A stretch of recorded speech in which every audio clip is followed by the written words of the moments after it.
Dans cette vidéo, je vais vous parler des troubles cognitifs qui sont liés à la sclérose en plaques. C'est parti!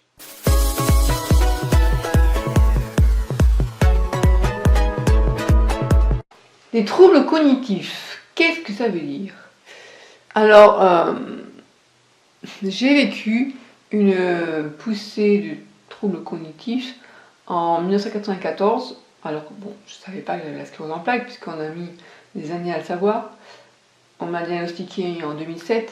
En 1994, j'étais à la fac de droit à Montpellier et je ne comprenais pas, et ça m'a vraiment beaucoup angoissée à tel point que j'en ai fait une dépression et développé une phobie sociale, parce qu'à l'époque on a mis ça sous le coup de l'anxiété.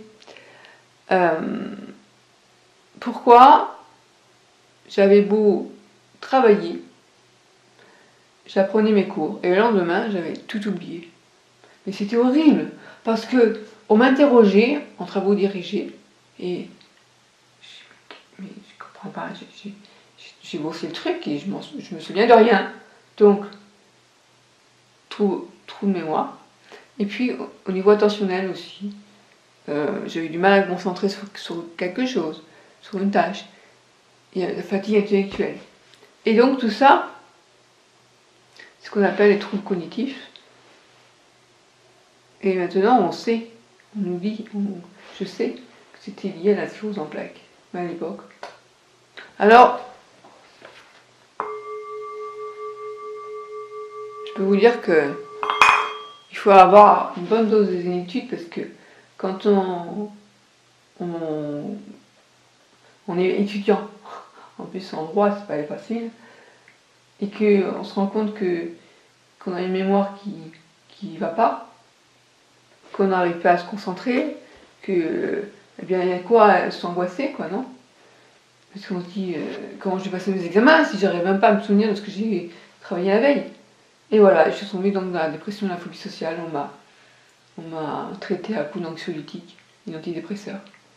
Et puis 5 ans plus tard, après m'être bien isolée socialement et d'avoir vécu l'enfer, j'ai arrêté mes traitements. Ça a été, je raconterai mon histoire ailleurs, à un autre moment. Et là j'ai repris la fac et là j'avais arrêté en licence et j'ai repris je suis allée au plus haut possible, un doctorat en droit. Ça a été une revanche pour moi, une revanche sur toute cette période qui a été super difficile. Alors, les troubles cognitifs. Eh bien, ils disent que les troubles cognitifs sont présents chez de nombreux patients atteints de la sclérose en plaques. Mais peu d'études ont analysé les différences entre les trois formes, secondairement progressive, primaire progressive et rémitante, avec plus de 10 ans d'évolution. C'est un article que je lis qui s'appelle « Existe-t-il une différence entre les trois formes de SEP concernant la trouble cognitif ?» Alors je vous fais la conclusion. Les auteurs concluent que les patients atteints des formes progressives de sclérose en plaques présentent plus fréquemment et plus sévèrement des troubles cognitifs que les formes rémitantes, même après 10 ans de maladie. N'empêche que moi j'étais en forme rémitante à l'époque. D'accord. Après ils parlent de la dépression et l'anxiété sont des troubles fréquents dans la sclérose en plaques.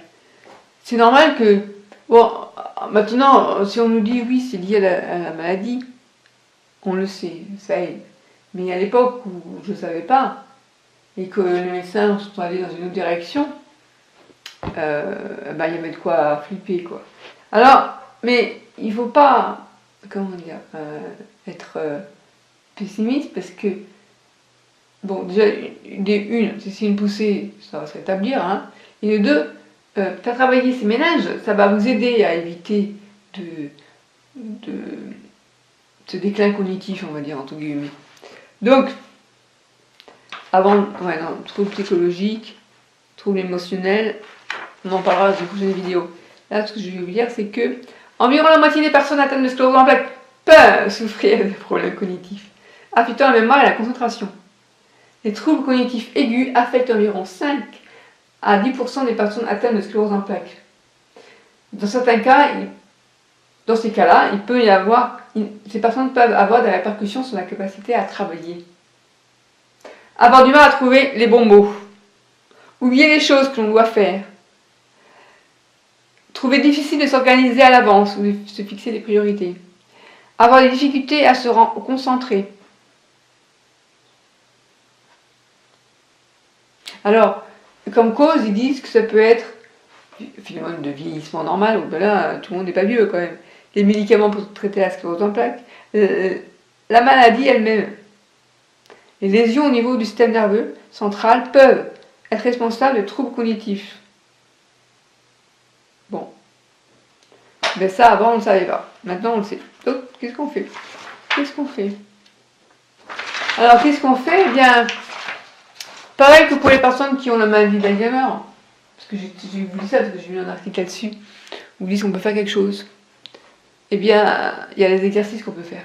Alors, si ça vous intéresse, je vais vous en proposer. Par exemple, on vous montre 4 images, et on les enlève, et on vous montre d'autres images, une dizaine, on vous dit, retrouvez les images que vous avez vues. Ou bien, on vous donne le nom de... Bon, je vous dis par exemple, je fais ça avec mon père. Je lui dis, bon voilà, on est à table, et je regarde sur la table de la cuisine, qu'est-ce qu'il y a comme objet, et je lui dis, voilà, je lui ai cité 6 noms d'objets qu'il y a sur la table de la cuisine. Et tu vas devoir me les répéter. Alors, c'est quand même un exercice pas trop difficile, mais si par exemple je lui demande 1 heure après, il risque d'avoir oublié, et moi aussi d'ailleurs. Donc c'est un bon entraînement, aussi bien pour moi que pour lui. Voilà, comme exemple. Donc si vous êtes intéressé, dites-le moi dans les commentaires ci-dessous, et je vais vous proposer des exercices pour faire travailler votre mémoire. Votre mémoire, mais pas seulement, votre concentration aussi. Et je pense vraiment que les exercices pour entretenir sa mémoire, ça peut aider. Après, quand j'ai des choses importantes à retenir, soit on fait des post-it, soit j'ai un petit dictaphone où je m'enregistre. Par exemple, à l'époque où j'allais toute seule en voiture au centre-ville, j'allais me garer au parking souterrain, pour éviter de ne plus savoir où j'étais garée et de passer, parce que je ne peux pas marcher très longtemps, donc, eh bien je m'enregistre et je suis garée à tel endroit, tel numéro. Voilà.